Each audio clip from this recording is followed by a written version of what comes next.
Olá pessoal, tudo bem? Dando continuidade às aulas, agora falaremos um pouquinho sobre a hipocalemia.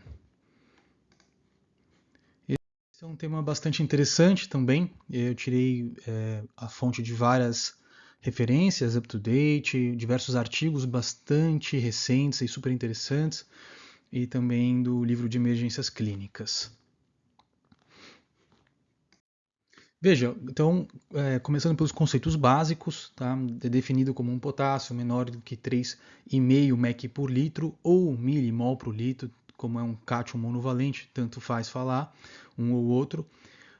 Lembrar que a prevalência é bastante alta, sobretudo em pacientes internados, é o segundo distúrbio eletrolítico mais comum, e está extremamente correlacionado como um preditor de mortalidade, de síncope, de arritmias malignas, de pior desfecho em pacientes principalmente policomórbidos. Então observa aqui esse aspecto de curva em U que eu já apresentei na aula de hipercalemia. Veja que os pacientes que estão se afastando do 4,5, que parece ser então um potássio assim ótimo, tanto para mais como para menos, ele vai aumentando um preditor de pior prognóstico e de mortalidade. Por isso, esse range aqui, essa banda entre 4 e 5, parece ser bastante benéfico para esses pacientes. Sobretudo aqueles que têm hipertensão, disfunção renal, diabetes e insuficiência cardíaca. Recapitulando com vocês também alguns pontos da fisiologia, né? Lembrar que o balanço corporal do potássio é feito principalmente pelos rins, isso é evidente. Cerca de 90% da excreção vai ser realizada pelos rins, somente 10% perdido nas fezes, né? Lembrar que a grande estrela reguladora de todo esse processo é a aldosterona e que o potássio é um cátion monovalente, predomina no intracelular. 98% do potássio corporal, daqueles mais ou menos 3.000, está presente no leque, enquanto somente 2% está no leque. Justo por isso, a presença de translocação de shift, que a gente fala, né, que é a troca entre o intracelular e o extracelular, é um ponto super importante. Tenha em mente todo esse processo fisiológico aqui.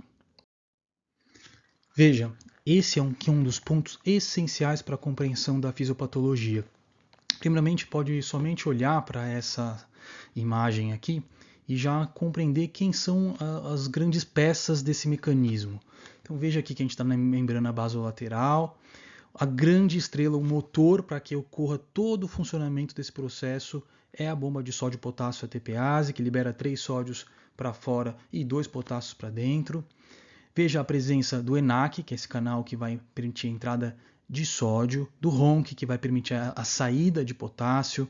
Perceba que ele gera aqui, a bomba de sódio potássio ATPase gera um gradiente permissivo para que entre sódio na célula de forma praticamente passiva.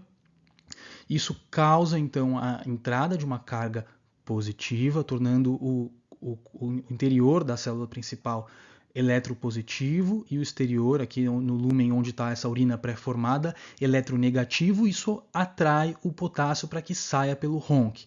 Isso que é super importante. Já observe também que no citosol a gente tem um importantíssimo receptor de mineralocorticoide, um receptor de aldosterona, né, que é o combustível para que toda essa maquinaria funcione mais. Então a aldosterona ela vai se ligar, vai estimular o núcleo da célula a produzir DNA, produzir RNA mensageiro, proteínas. Essas proteínas vão ser expressas, vão acabar atuando aqui em maior quantidade de ENaC, maior quantidade de RONC, maior ativação da bomba de sódio potássio ATPase. E já observa também aqui que, veja, bem nesse sítio é onde a espironolactona inibiria, tá bom? E temos outros componentes que podem atuar nessa região, que é o próprio cortisol. Ele não é, a princípio, um mineralocorticoide, mas ele pode ter a ação de mineralocorticoide a depender de certas situações. Então veja que tudo começa, como eu comentei, com a bomba de sódio potássio ATPase na membrana basolateral, que vai gerar esse gradiente que permite a entrada de sódio pela célula. Aqui, então, a gente observa que essa entrada ocorre pelo ENaC, super importante, que é expresso aqui na membrana apical, é o canal de sódio sensível à amilorida, esse é o nome dele, que é justo o ponto de ação da amilorida, né? Depois disso, criou-se o ambiente eletropositivo no interior, eletronegativo aqui, o potássio vai sair em direção ao lúmen, pelo RONC, que é esse canal aqui, que é super relevante. Posterior, aqui então está o RONC, que permite o vazamento, tá, no sentido do lúmen, pelo gradiente eletroquímico, que eu já falei. E aí a gente também tem mais um receptorzinho que não está aqui demonstrado, que é o tal do BK, tá bom? Ele é mais ativado em situações onde o fluxo aqui está mais alto. E aí eu entro naquela questão do combustível para que esse processo todo funcione, que é a famosa aldosterona. Situações onde você tem maior quantidade de aldosterona circulante, como por exemplo no hiperaldo primário, que aqui está com essa figurinha aqui de uma adrenal, com um tumorzinho produtor de aldosterona. Esse é um exemplo clássico super importante, que na verdade é um excesso verdadeiro de mineralocorticoide.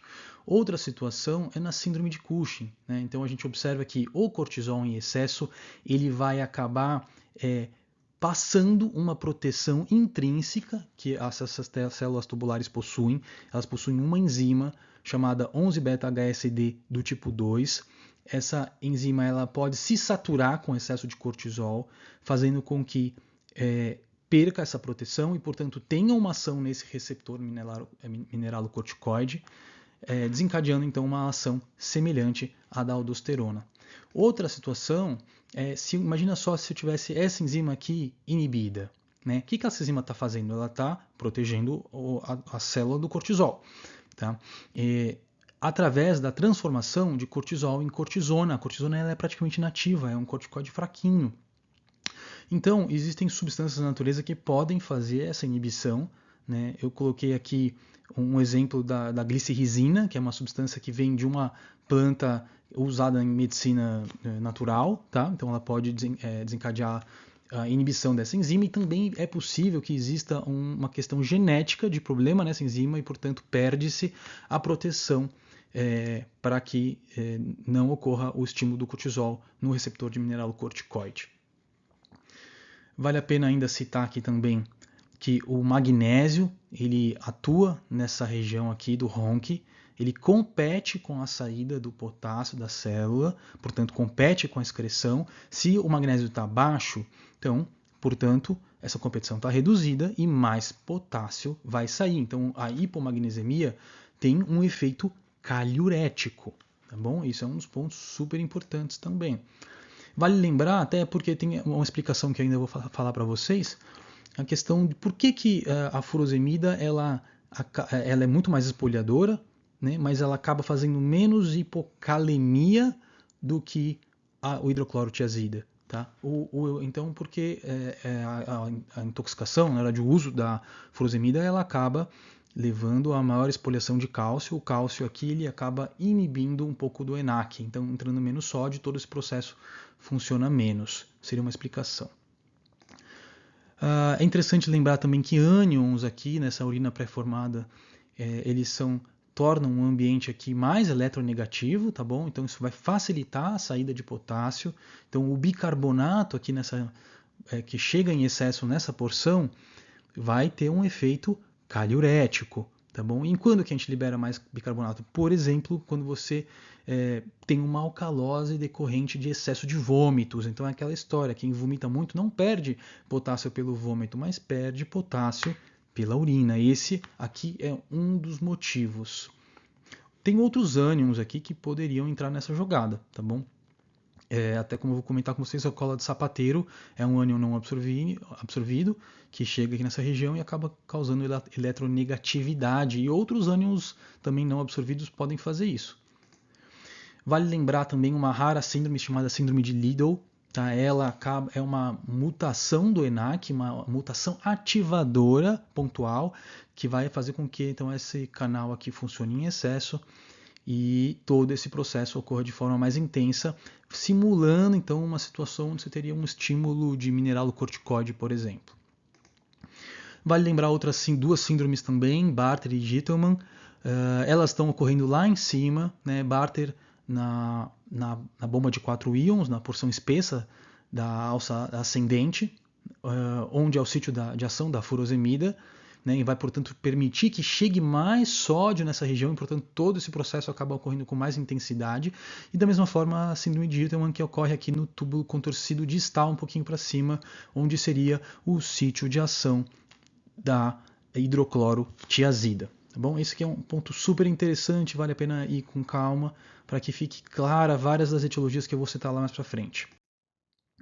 Ainda falando um pouquinho sobre a fisiopatologia, um pouquinho abaixo ali, junto com a célula principal, a gente tem outra população de células chamadas células intercaladas, né? Tem a alfa e a beta, principalmente a alfa, ela tem uma função de excretar H+, tá bom? Então isso é super importante, porque esse processo vai estar alterado.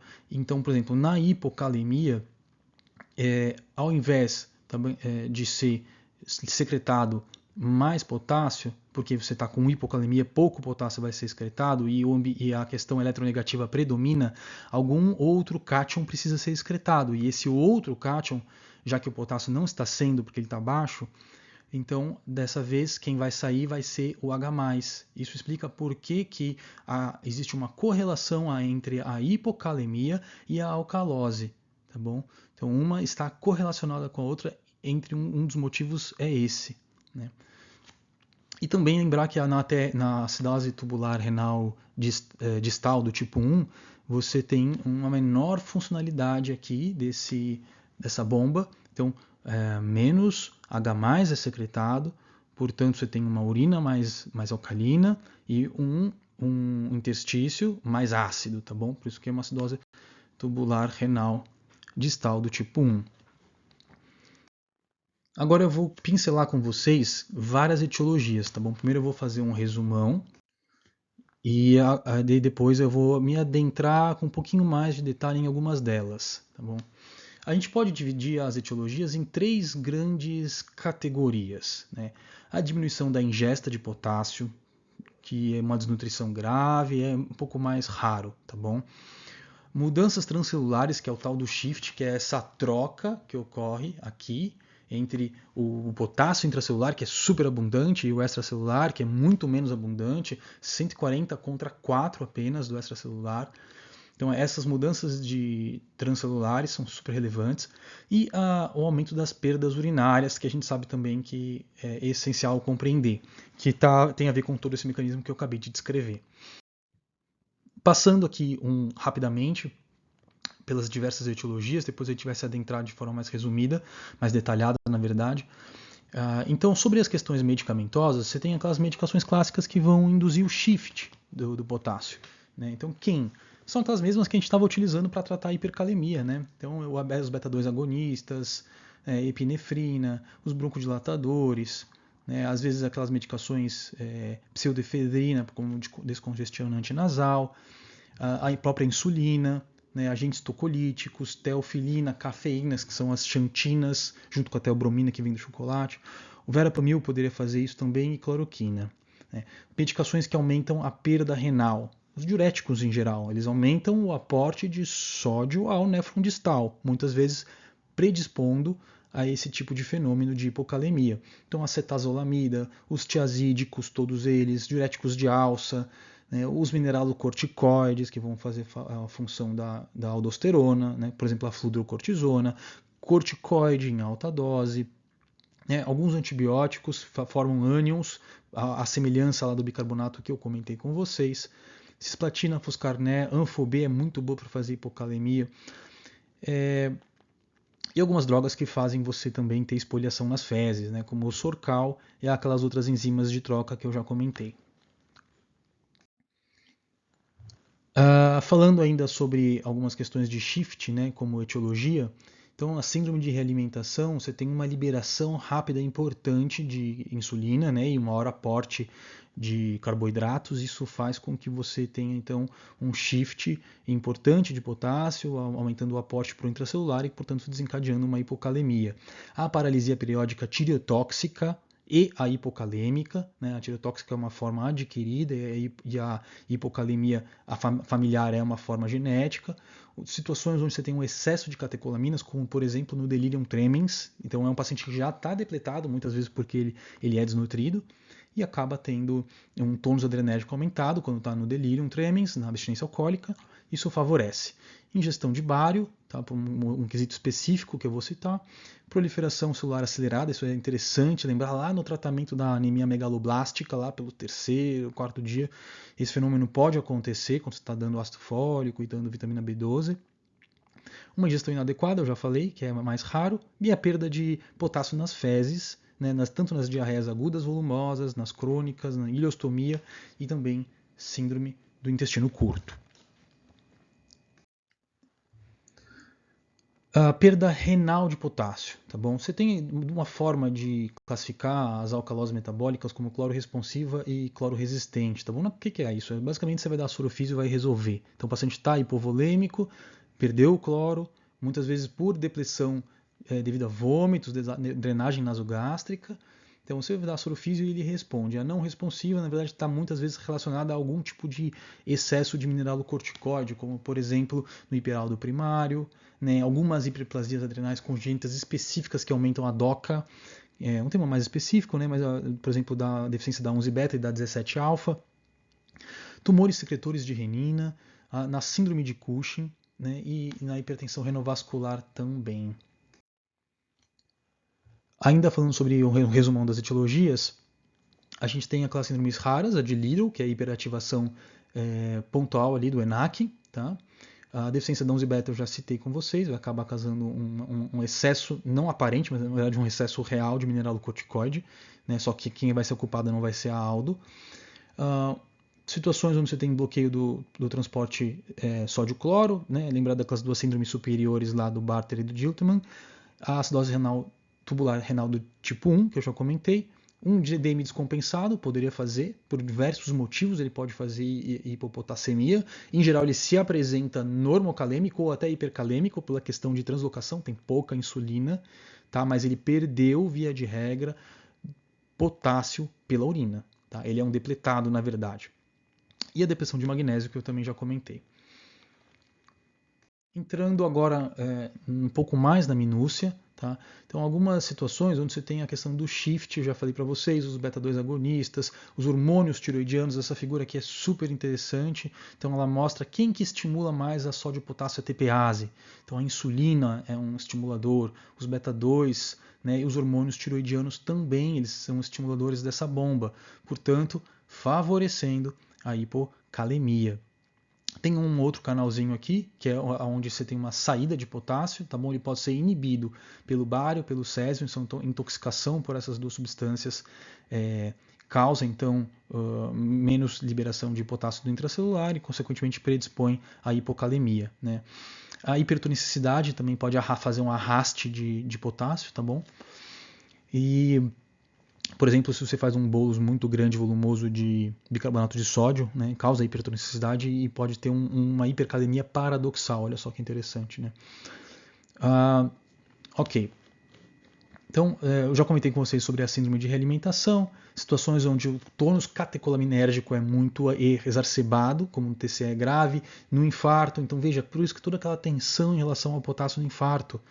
O paciente às vezes já está com um potássio no limite inferior, isso já está predispondo ele a ter arritmias e de repente tem um tônus adrenérgico importante porque está tendo uma dissecção de aorta, porque está infartando, ou teve aí um AVCH, um TCE grave, e isso tudo então faz com que você tenha shift e perda de potássio para o intracelular. Os beta-2 que eu já comentei, em doses muito altas, né, alguns inibidores do MP cíclico, da degradação do MP cíclico, como teofilinas, xantinas, a paralisia tireotóxica e a alcalose, porque na verdade, no final das contas, se você está com um pH mais baixo, o intracelular ele vai acabar doando um pouco de H+, né, e no lugar, em troca, vai entrar potássio dentro da célula, tá bom? Esse é o mecanismo pela qual o bicarbonato até funciona quando você está tratando a hipercalemia e quer reduzir o potássio. Vale a pena citar aqui para vocês essa condição um pouco mais rara, que é a tal da paralisia periódica tireotóxica, e também lembrar da paralisia periódica hipocalêmica, que já foi assunto de prova no HC, né, em prova prática. Então, lembrar que a tireotóxica ela é uma forma adquirida de paralisia periódica hipocalêmica, né, não é a forma familiar, mas tem um componente genético sim, né. Lembrar que é mais comum no leste asiático e, sobretudo, em homens, o que não é comum acontecer nas doenças tiroidianas, tá? No Graves, por exemplo. É caracterizado por ataques, então, periódicos, né, de paralisia, muitas vezes precipitado por repouso após exercício, extenuante, e também uma alta carga de carboidratos. Esse é um relato clássico. Então, o cara vai jogar um quadro clínico para você, numa prova, por exemplo, e vai falar, bateu um pratão de macarrão. Né, ou comeu, assim, encheu a cara de carboidrato e depois teve a paralisia. Já acabou, você não precisa saber mais nada. É paralisia periódica hipocalêmica até que se prove o contrário, e também a tireotóxica está nesse mesmo contexto. Né. Os níveis de potássio eles podem ser muito baixos, mas também podem ser normais a depender da fase que você pega. Né. Claro, você vai tratar, é uma situação de exceção. Está acontecendo o que aqui? Está acontecendo shift. Você pode e deve dar potássio? Pode e deve. Tá, mas é uma exceção. Em geral, quando tem shift, você não vai ficar torando muito potássio no paciente, salvo exceções de gravidade extrema como essa aqui, porque ele está tendo uma paralisia. Essa paralisia ela pode se estender até mesmo para o diafragma. Né? E o tratamento, no caso da tireotóxica, o propranolol vai cair super bem, tá bom? Existem aqui explicações mais ou menos teóricas, poderia ser uma questão de expressão de mutação e de alteração da atividade dessa subunidade KIR 2.6, que é um receptor de membrana, tá bom? Enfim. Esse é um ponto bastante importante, né? Como eu vou comentar para vocês, dá para resumir tudo em poucas coisas. Vômitos é uma delas. Né? Essas perdas pelo TGI são super relevantes no contexto da hipocalemia. Então, lembrar, o suco gástrico ele é pobre em potássio. Você não está perdendo, via de regra, muito potássio quando você vomita. Né? Você está, sim, perdendo potássio pela urina. Né? Um dos motivos é a questão da bicarbonatúria. A alcalose ela causada pelos vômitos acaba predispondo a bicarbonatúria. Então, portanto, isso aumenta a eletronegatividade lá daquela região, puxando mais potássio para a urina. Né? E outra questão é que você acaba ficando um pouco hipovolêmico, isso ativa o SRAA, um hiperaldo secundário, né, esperado, e então os dois efeitos em conjunto acaba predispondo à hipocalemia.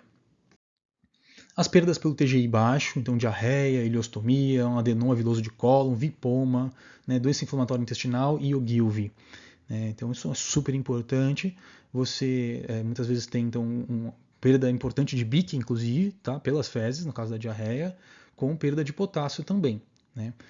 E aqui uma das explicações é que você tem maior expressão daquele canal BK, aquele mesmo lá que eu comentei, ele também acaba se expressando no enterócito, tá, o que aumenta então a perda de potássio.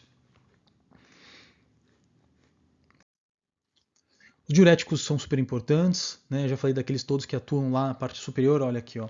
Então, mesmo os outros mais antigos, cetozolamida, né? Aqui a furosemida atuando na parte ascendente espessa da alça de Henle, os tiazídicos, tá? São super importantes. Aquela explicação que eu dei para vocês por que a furosemida acaba fazendo menos hipocalemia do que a hidrocloro, é a questão do aporte de cálcio, que é o distal acaba inibindo, então essa é uma explicação super interessante. Algumas outras medicações, como antibióticos, tá? Oxacilina, ticarcilina, a cola de sapateiro, que vão permitir que cheguem aqueles ânions não absorvidos e aumentando a eletronegatividade. Tem até relatos de casos com pipetazo, tá bom? Que isso pode acontecer na cola de sapateiro pelo hiporato, né? Então, isso é interessante.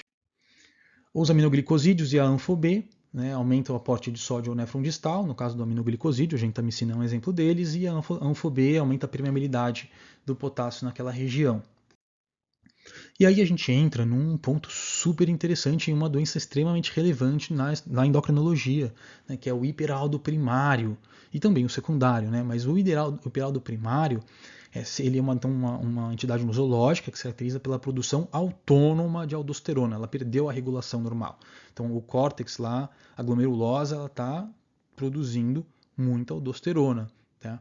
Então isso acaba suprimindo a renina, ou atividade plasmática de renina, que é o APR, né, causando hipertensão, você está absorvendo muito sódio, está secretando muito potássio, muitas vezes você vê hipocalemia, mas ela não é sempre que aparece, ela não é obrigatória, mas em geral o potássio vai estar ou baixo ou no limite inferior. E a presença de alcalose, que é que todo aquele processo está sendo estimulado, então você também acaba tendo um estímulo naquela situação ali da célula intercalada alfa, né, liberando mais H+. As etiologias do hiperaldo, o clássico é esse aqui, né? É aquele pequeno adenoma de suprarrenal, um aspecto de gema de ovo, né? Que é bastante rico em gordura. É uma das causas principais, mas também a hiperplasia adrenal bilateral é super importante, tá? A unilateral é um pouco mais rara, a hiperplasia unilateral. O hiperaldo familiar, tá? Tipo 1, 2 e 3, tem que lembrar mais do tipo 1, que é aquele responsível a corticoide. Né? Isso cabe uma aula, óbvio.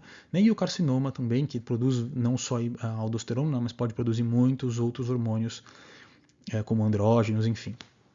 E aí, só para citar rapidamente, a questão da abordagem diagnóstica do hiperaldo, você vai fazer aquele teste de triagem clássico, onde você tem a relação aldo-renina maior que 30 com uma aldosterona maior que 15, tá? Então isso aqui é muito importante. Se fosse renina direta, seria esse valor aqui. Né? Depois da teste de triagem, você vai fazer o teste confirmatório, com o teste da FUR, do soro, captopril, fludrocortisona. Hoje a gente está usando mais esses dois aqui. Depois você vai fazer um exame de imagem para tentar localizar e também cateterismo para ter certeza qual é a adrenal que está produzindo. Só para citar.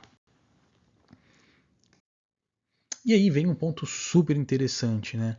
Veja, não é só então a aldosterona sendo produzida em excesso que vai causar problemas. Como eu comentei naquela figura inicial, o cortisol em excesso decorrente de uma síndrome de Cushing pode ter um potentíssimo efeito mineralocorticoide, tá? Justo por inibir a 11-beta-hidroxiesteroide desidrogenase do tipo 2, que é essa enzima aqui, que vai então transformar cortisol em cortisona, que é muito menos ativo. Então isso é super relevante. Veja, tem casos que a gente já pegou de síndrome de Cushing, onde você tem que dar quantidades absurdas de potássio, tá? Para conseguir controlar essa caliurese que ocorre. Tá? Então isso é super relevante em síndrome de Cushing agressiva. Lembrar também do alcaçuz, que é essa plantinha medicinal, que contém essa substância chamada glicerrizina, que pode inibir essa enzima aqui, né? E a mutação genética também, que inativa essa enzima, portanto, vai tudo parecer, com essas duas situações aqui, parece que o cortisol, ou o mineral cortisol está bombando, mas não está. Tá bom? Então isso é importante. Tem uma outra síndrome raríssima, né, que é a Geller síndrome, que é uma hiperativação do receptor do mineralocorticoide, mas enfim. Lembrar também um pouquinho da acidose tubular renal distal do tipo 1, tá bom? Então é um problema lá na célula intercalada alfa que eu comentei com vocês, um defeito naquela bomba de H+ATPase, né? Portanto, você vai acabar produzindo uma acidose metabólica, hiperclorêmica e hipocalêmica, porque vai acabar perdendo mais potássio para compensar a questão da eletronegatividade. Né? E aí você vai ter uma série de consequências outras, né? Então, porque uma acidose crônica vai acabar então fazendo um tamponamento de H+ no próprio esqueleto do paciente, isso acaba aumentando a absorção óssea, causando hipercalciúria, nefrolitíase de repetição, hiperfosfatemia, enfim, assim vai. Né? São detalhes dessa própria síndrome. Outra síndrome super interessante que eu já falei é a síndrome de Liddle, né? Que está lá, aquela questão da hiperativação do ENaC. Então, foi descrita por esse estudioso, né, o próprio Graham Little, lá em 63. Né. Tem um pequeno artigo assim que fala um pouquinho sobre a vida desse médico. Ele, na verdade, não era um nefrologista, hein? É um endocrinologista também. Né. E ele, inclusive, depois, nas fases mais avançadas da vida dele, ele vai estudar junto com o Barter, que é aquele que o Schwartz com o Barter, né? O Barter é aquele que eu comentei com vocês, que foi que lançou as bases lá do excesso de ADH, da CIAD, etc. Então, percebeu-se que existe uma mutação genética que torna o ENaC superativo, tá bom? Independentemente da aldosterona, porque é a aldosterona que estimula esse processo aqui, né? Mas isso vai ocorrer de forma independente, então, portanto, vai causar hipocalemia refratária, né? Um paciente vai ficar super hipertenso, é uma das causas, inclusive, de hipertensão secundária, tá bom? Se desenvolve na infância, mas pode, às vezes, só ser diagnosticada na vida adulta. As duas outras síndromes que vale a pena citar, de Bartter e de Gitelman. Bartter é aquela questão onde você tem uma perda de função, onde a porção ascendente espessa da alça de Henle não consegue atuar, então simula exatamente o mesmo local onde atuaria, muito próximo do local onde atuaria a furosemida. Então o Bartter e a furosemida são parecidas se você pensar no racional da ação, tá bom, do que está acontecendo. Então, vai acabar tendo mais aporte de sal para o distal e, consequentemente, tudo aquilo que eu já comentei. Tá bom? O paciente que está mais depletado de volume, ele está mais hipotenso. Isso também vai acontecer no Gilterman, só que o local de ação é outro. Né? Então, você também vai ter questão de alcalose metabólica. Né? Aqui, diferente do Bartter, que você tem mais hipercalciúria, no Gilterman você tem mais hipocalciúria. Tá bom? Isso é importante. E no Gitelman é como se fosse uma intoxicação por tiazídicos, tá bom? Tem 2 resuminhos super legais que vocês quiserem ler no PubMed, é super fácil encontrar, tá? Aqui é a figura para explicar para vocês. Claro que você vai ver no detalhe, isso é muito mais complexo, tá bom? Então aqui do Bartter, que é onde tem a ligação à furosemida, mas tem tipo 1, tipo 2, tipo 4A, 4B, enfim. Pra gente isso não é importante. E de Gitelman também aqui nessa parte do distal. E tem esse artigo aqui que eu tirei essa figura. E aí a hipomagnesemia, né? Essa é uma correlação clássica que vocês precisam saber. Tá? Existe uma correlação íntima entre a hipomagnesemia e a hipocalemia. Existe muitas vezes uma sobreposição, inclusive. Né? Muitas causas que levam à hipocalemia também causam a hipomagnesemia, então isso é relevante. Tá? A gente tem aí 2 motivos para que uma esteja correlacionada com a outra. Tá?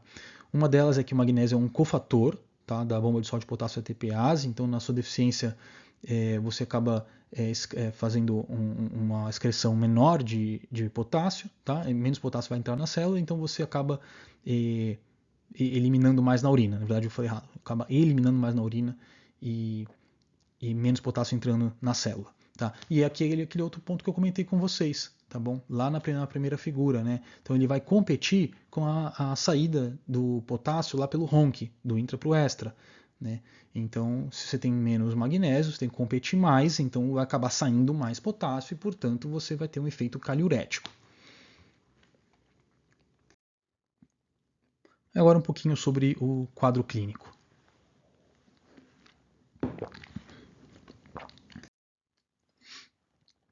Então, veja, o problema vai ser muito semelhante com aquele problema que a gente tinha na hipercalemia. Quem vai sofrer? São os tecidos eletricamente excitáveis.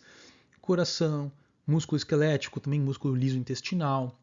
Né, acaba causando então um certo grau de distensão abdominal, de ilho paralítico. Só para aceitar aqui com vocês, tem a questão da classificação também, né? Isso é fácil, leve, moderado e grave. Grave menor que 2,5, moderado entre 2,5 e 3 e leve entre 3 e 3,4. Voltando para a questão, um dos pontos essenciais é a fraqueza muscular. Ela vai se comportar bastante semelhante à hipercalemia, então ela é ascendente, progressiva, progride das pernas para tronco e braços, podendo pegar inclusive o diafragma e levar à insuficiência respiratória. Lembra a questão da síndrome de Guillain-Barré, né? Vai ter também uma redução dos reflexos.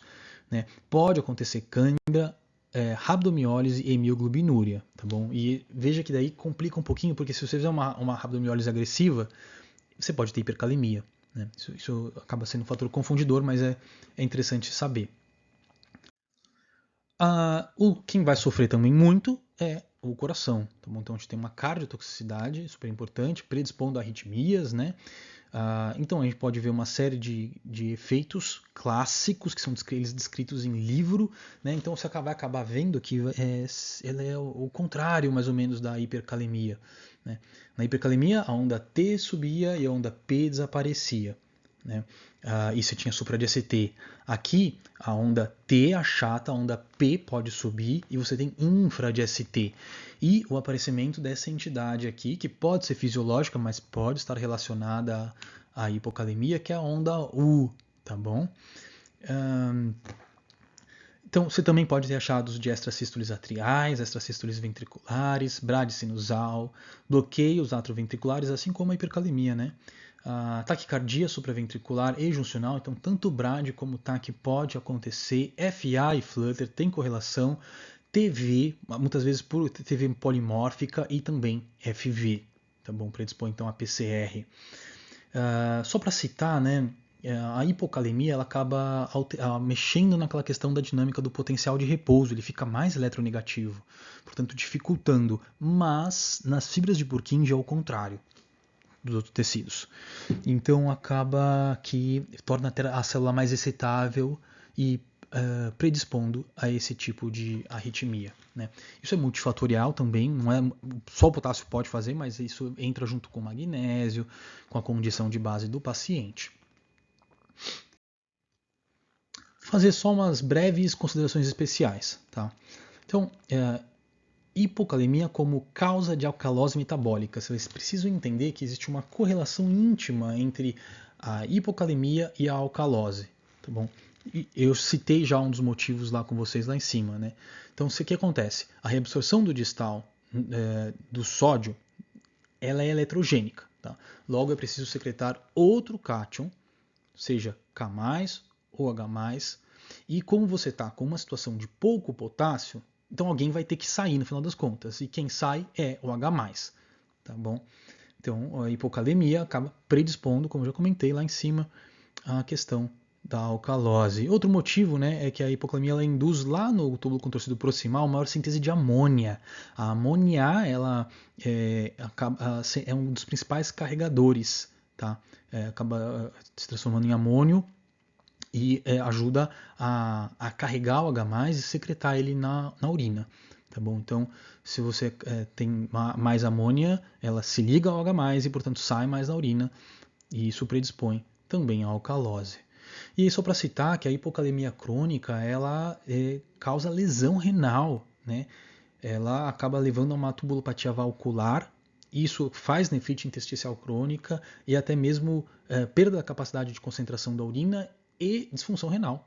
Tá bom? Então a hipocalemia de longa data ela acaba lesando o rim do paciente também. Mais um pouquinho de considerações especiais, né? Tem duas entidades, eu não quero encher a cabeça de vocês com detalhes, não precisa, tá bom? A depender do seu nível de conhecimento, ajuste o seu nível de conhecimento à aula. Né? Então você não precisa saber detalhes disso aqui. Isso aqui não é a prática do dia a dia de praticamente ninguém. Né? Isso aqui é conteúdo de prova ou a prática de um nefrologista. Né? Vale a pena, estou citando aqui porque faz parte do entendimento geral da aula. Né? Então a gente fica calculando o onion gap urinário dos pacientes? Não. Né? Na prática, sim, de um clínico, de quem está trabalhando na emergência, de quem está na UTI, isso é muito raro. Né? Quem vai fazer isso vai ser um nefrologista. Mas é legal a gente ter uma noção do conhecimento, tá bom? E também a questão do GTTK, que é o gradiente transtubular de potássio. Então aqui nesse artiguinho aqui, se você ler ele com calma, ele te explica bem legal, assim, com calma, essa questão do onion gap urinário, que é dado por essa fórmula, sódio mais potássio urinário, menos cloro urinário, o valor normal é um valor positivo, isso significa que você, em geral, está excretando mais sódio e potássio do que cloro. Né? Então, esse valor fica entre 20 e 90. Né? Em condições normais, como comentei, esse valor é positivo. Né? Em caso de diarreia, né, o que acontece? Na diarreia você perde pouco cloreto, só que você vai perder muito mais sódio e potássio nas fezes. Tá? Então, se você está perdendo mais sódio e potássio, o sódio e potássio da urina, eles vão estar baixos. Tá bom? Você está perdendo já pela diarreia, você está querendo até absorver. Né? Então, o cloro ele vai continuar alto. Então, essa conta aqui vai ficar um cloro muito alto e o sódio e potássio mais baixo. Então, na diarreia, o onion gap urinário ele é negativo. Ponto. E nos pacientes com acidose metabólica, né, que se apresentam com uma alteração associada na excreção da amônia, do amônio, né? Como na acidose tubular renal do tipo 1, essas acidoses tubulares você tem uma questão da excreção de amônio, o anion gap ele vem positivo. O que acontece? Né? Por que eu uso... Na verdade, esse anion gap aqui ele é uma medida indireta da excreção de amônio. Tá? É porque não dosa-se o amônio na prática muito. Tá? Não se faz isso do amônio urinário, etc. Então, o anion gap é uma forma de você estimar essa excreção de amônio, né, que vai ser essa substância que está, na verdade, se ligando ao H+, tá bom? Que vai ser um fruto da ligação da amônia com o H+. Então ele vai acabar vindo positivo nas acidoses tubulares, isso vai ter impacto no nosso fluxograma.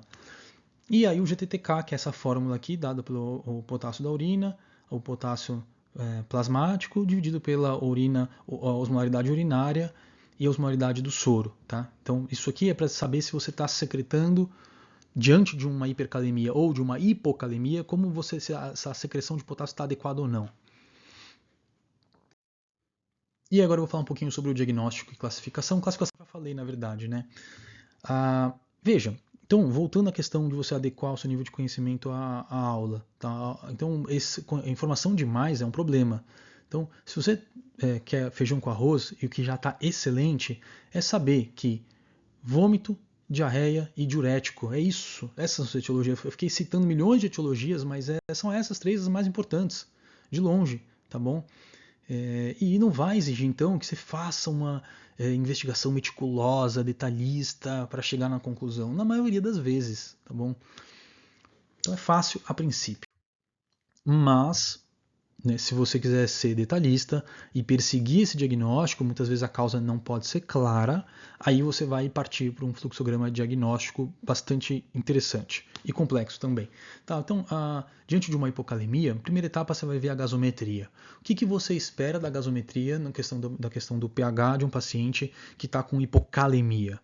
Eu espero que ele esteja com alcalose, porque ela íntima relação. Se ele vem com acidose metabólica, opa, alguma coisa não está normal. Tá? Então isso já te leva para dois diferenciais, tá bom? Acidose tubular renal ou perda de BIC pelo TGI baixo, ou seja, diarreia basicamente. Tá? E quem vai te dizer isso? Quem vai diferenciar um do outro? Na hipocalemia com acidose metabólica de anion gap normal. Vai ser o anion gap urinário, tá bom? Então um anion gap urinário positivo, você vai ter uma acidose tubular renal. O anion gap negativo, você deve estar perdendo BIC pela diarreia, tá bom? E, portanto, vai estar com potássio baixo por conta disso. Segunda etapa. Então, se no caso não veio acidose, veio alcalose, que é o que você espera. Aí você vai olhar o potássio urinário e aqui precisa ser de 24 horas. Né? Então, vai ter que coletar a urina de 24 horas e se esse potássio for maior do que 15 mEq dia, aí você vai calcular o GTTK para saber como é que ele está excretando. Se o GTTK vem alto, maior que 3, você está tendo um aumento da secreção tubular. Tá bom? Então, aí você vai se perguntar o que será que está levando. E se ele vem baixo, é um GTTK menor que 3, então perda de urinário alta com GTTK menor que 3. Então, provavelmente, você está tendo uma diurese osmótica. Tá bom? Se o potássio urinário vem baixo, de 24 horas menor que 15, então essa perda de potássio deve ser extra-renal, tá bom? De novo você vai olhar para a questão ácido básico. Se tiver com acidose, eu já comentei com vocês, ó, você vai estar aqui, tá bom? Vai ser perda pelo TGI baixo. Se está com alcalose, pode ser um paciente que teve muitos vômitos, tá bom? Ou fez uso de diurético há alguns dias. E finalmente, se tiver uma gasometria normal, a sudorese profusa é uma causa, tá bom? Então é uma causa rara, óbvio, mas pode acontecer. E aí, se eu estou lá naquele contexto de um sódio urinário alto e eu estou secretando ativamente o potássio de forma indevida, digamos assim, por dentro do meu túbulo, né?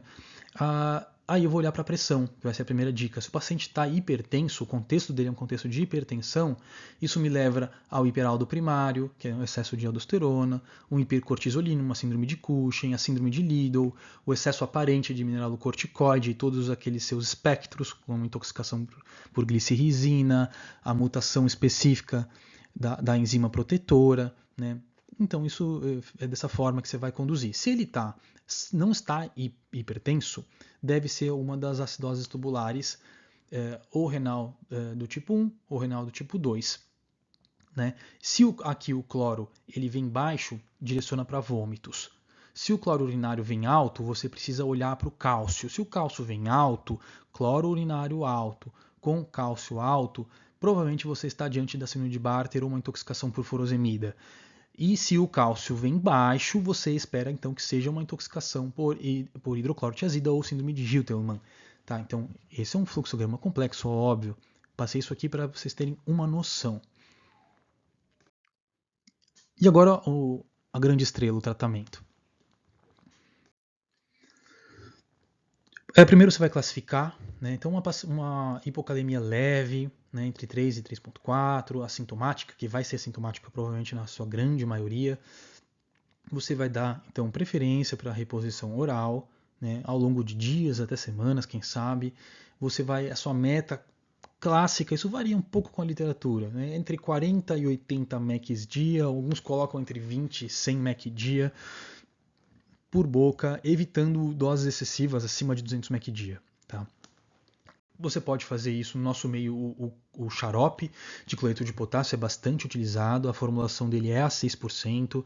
Você precisa saber que 15 ml tem 12 mEq para poder fazer os seus cálculos. A dose prática varia entre 20 e 40 ml por dia. Isso a literatura coloca assim, você poderia fazer 2 vezes até 5 vezes ao dia. Na média, a gente na prática faz 3 vezes ao dia de 8 em 8. Tá? Então, a dose média de 30 ml de 8 em 8 do xarope. E o comprimidozinho de Slow K, que ele é uma cápsula e acaba vindo com 8 mEq por CP. Tá bom? Então, é importante que você saiba isso também. A dose padrão média vai variar entre 2 a 4 CP de 8 em 8. Tá? Veja que se você está em uma situação onde você está desconfiando de que existe uma perda abundante de potássio na urina, é interessante associar um poupador de potássio, por exemplo, a amilorida, triantereno, espiro, né? Sobretudo a amilorida. Tem uma dica, né, que é a questão do cálculo do déficit corporal total de potássio. Né? Então, estima-se que a cada 1 mEq que cai do potássio abaixo de 4, você tem um déficit corporal do intracelular, sobretudo, de 200 a 400 mEq. É muita coisa. Então, demora vários dias para que você faça a reposição e você precisa calcular a sua reposição oral para que ela perdure por todo esse tempo e corresponda, então, à suplementação deste déficit do intracelular. Tá bom? Isso é bastante importante, mas você vai aplicar isso onde existe déficit real. Um paciente que, por acaso, tomou doses absurdas de beta-2 agonista, ele tem déficit real de potássio? Não tem. Então, se eu ficar atorando potássio nesse paciente, ele vai ter uma hipercalemia de rebote, quando esse estímulo sair. Salvo exceção na paralisia periódica hipocalêmica, tá? Ou na tireotóxica, porque aí o paciente está num contexto muito agressivo, que impõe grande risco a ele. Então, nessas situações de hipocalemia grave, mesmo que seja secundário a shift, você pode e deve fazer a reposição com atenção à hipercalemia de rebote.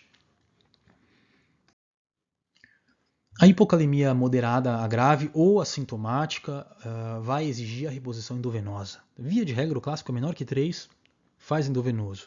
Está sempre com o paciente monitorado, sempre com bomba de infusão, né? Salvo exceção que você, não tem de jeito nenhum esses artifícios, você precisa usar deles, tá bom? Por segurança para o seu paciente.